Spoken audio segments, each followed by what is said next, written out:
放假又準備北上去揾食啦，連續幾日雨真係悶到抽筋啊！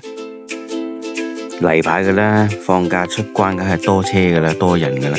咁我哋就今日嘅目的地呢，就係去神灣，睇啲視頻介紹呢，神灣有一家農莊，就佢入邊食啲河鮮啊，同埋一啲農家小炒啊，咁幾咁吸引嘅。咁就為大家去試下，睇下會唔會中伏先。好，出發。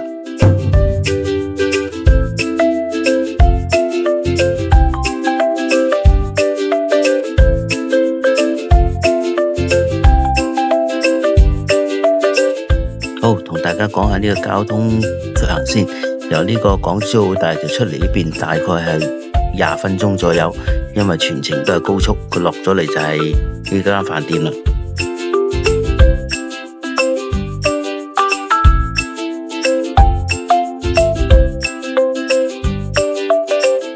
而家係7點半鐘，等位係正常嘅事嚟噶啦。不過好快，等一張台啫。咁就試下個門口呢啲咁嘅菠蘿檸檬茶，睇下有咩料到先。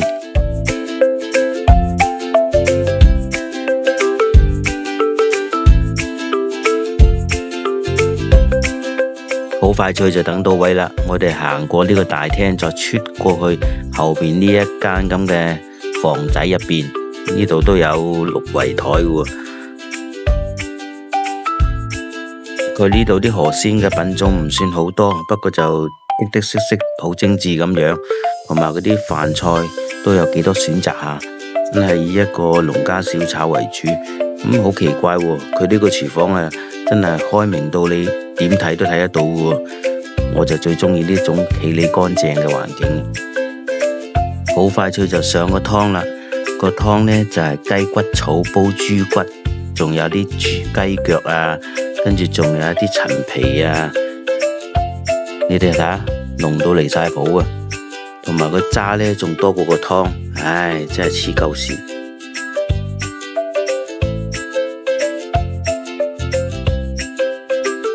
呢個當紅嘅辣子雞切到細細粒咁樣，幾好入口下。花螺就大大隻，好好肉嘅。呢個河蝦就超級迷你裝嘅。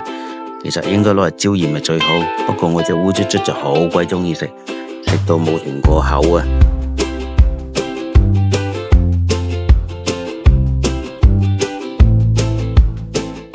呢個白貝呢，好大隻，隻隻都咁肥嘟嘟飽滿嘅，同埋入邊唔怕有沙，咁先好啊！